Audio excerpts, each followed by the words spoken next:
सभी को नमस्कार। आज हम करने जा रहे हैं कीमत रेखा क्या होती है।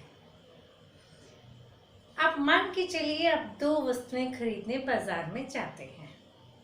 कोई भी दो वस्तुएं मान लीजिए जो आपको सबसे अच्छी लगती हैं।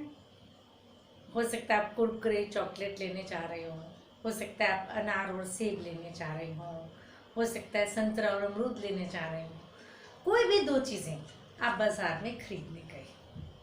हो सकता है मम्मी ने कहा हो, पापा ने कहा हो कि ये दो वस्तुएं खरीदा। आपको पैसे दिए गए।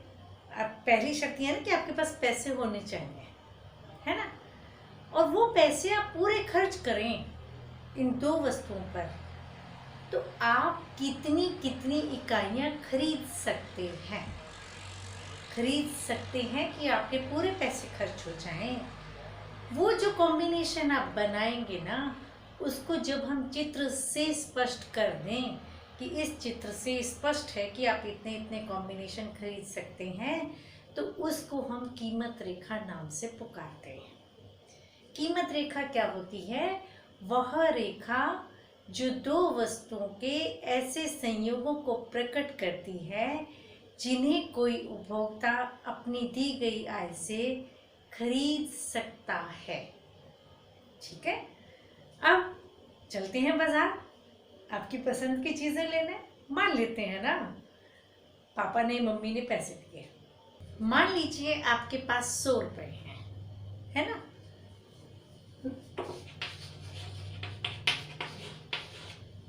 आप जो दो वस्तुएं लेने गए उनका नाम हमने रख दिया ए वस्तु और बी वस्तु। जब आपने दुकान वाले भैया से पूछा भैया ए वस्तु कितने की आती है, तो उसने कहा 20 रुपए की।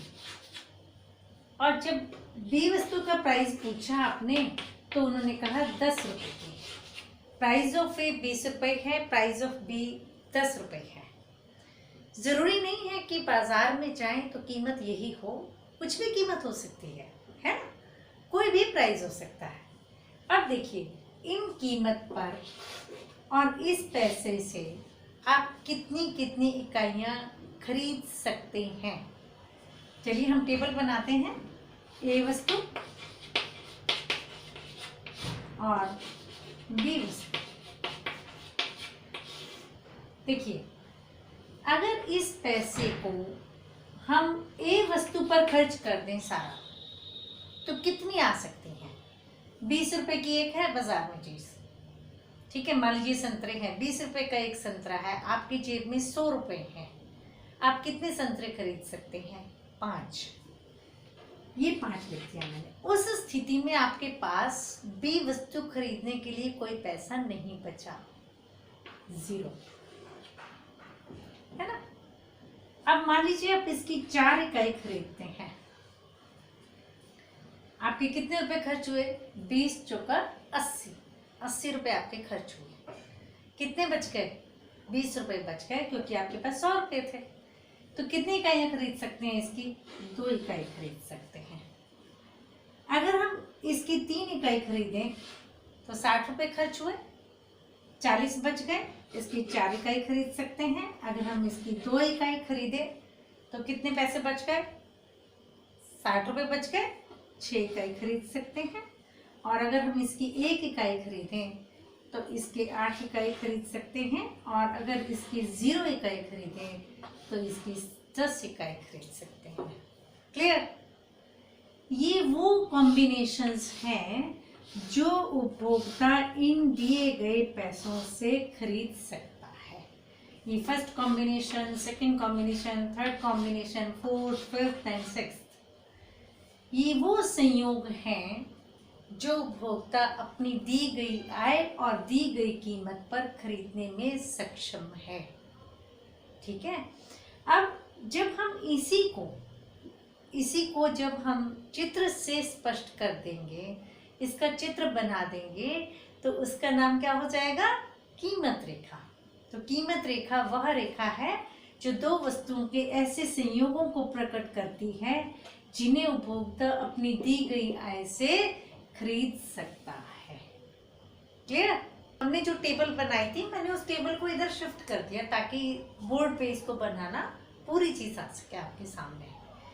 अब देखिए हमने ये टेबल बनाई थी, वो कॉम्बिनेशन जो आप खरीद सकते हैं दी गई आय से और दी गई कीमत पर, है ना। अब हम इसको चित्र पे दिखा देते हैं।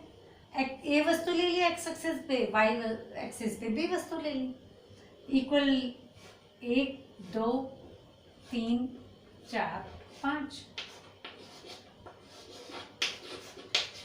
ये 5 तक जा रहा है ना, 0 से 5 तक गया है तो हमने 0 से 5 की लाइन बना दी। ये 0 से 10 तक गया है तो हम इसको 10 तक ले लेंगे। 2 4 6 8 10। अब बड़े ध्यान से देखिए, 5 के साथ 0 है, 5 के साथ 0 है तो ये बिंदु हुआ ना, ठीक है। और लास्ट बिंदु देखिए 10 के साथ 0 है, 10 के साथ 0 है, ये हुआ। अब इन दो को भी अगर आप सीधा सीधा मिला देंगे ना तो बीच के कॉम्बिनेशन अपने आप वही आएंगे, बीच के कॉम्बिनेशन अपने आप वही आएंगे। क्यों आएंगे अभी हम वो भी बताते हैं आपको। एक सीधी रेखा की तरह से इसको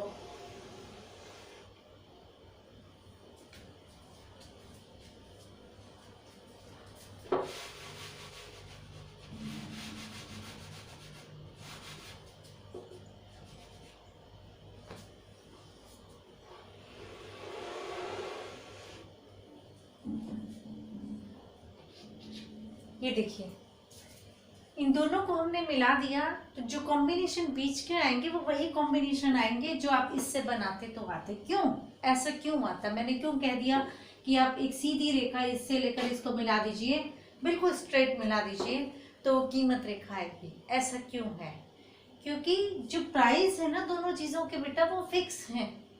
एक वस्तु को हमने 20 रुपए का कहा, एक वस्तु को हमने 10 रुपए का कहा, तो प्राइस लाइन की जो स्लोप है वो स्थिर है ना, नेगेटिव तो है ही। इसकी स्लोप क्या है, -px/py, फिक्स है स्लोप, माइनस तो है ही है, ठीक है। इसकी हर एक इकाई बढ़ेगी तो इसकी हर 2 इकाई गिरेंगी, है ना। ये देखो, इसकी हर एक इकाई गिरी तो इसकी हर 2 इकाई बढ़ी, या इसकी हर 2 इकाई के लिए आपको इसका एक एक त्याग करना पड़ा, एक ही बात है। क्यों, क्योंकि इसका प्राइस आधा है इसकी अपेक्षा। तो प्राइस लाइन जो है वो प्राइस लाइन हमेशा एक सीधी रेखा की तरह होती है, ऋणात्मक ढाल की होती है, सीधी रेखा होती है। सीधी रेखा क्यों होती है पूछ लें, क्योंकि प्राइस ऑफ एक्स और प्राइस ऑफ वाई दिया गया है और वो फिक्स है ना। और इसकी स्लोप जो है वो -px/py होती है, तो इसीलिए यहाँ पर PA/P भी लिख सकते हैं आप, क्योंकि ए वस्तु ली है हमने तो यहाँ पे आप इसको PA/PB भी लिख सकते हैं आप, ठीक है। Price of A divided by price of B, ये इसकी स्लोप होती है और ये हमेशा एक सीधी रेखा होती है। क्लियर। तो कीमत रेखा किसे कहते हैं, वह रेखा जो दो वस्तुओं के ऐसे संयोगों को प्रकट करती है। अब देख लीजिए, अगर आप ये बनाते तो आपका अपने आप क्या आता, ये आता। अगर आप ये बनाते तो आपका अपने आप ये आता।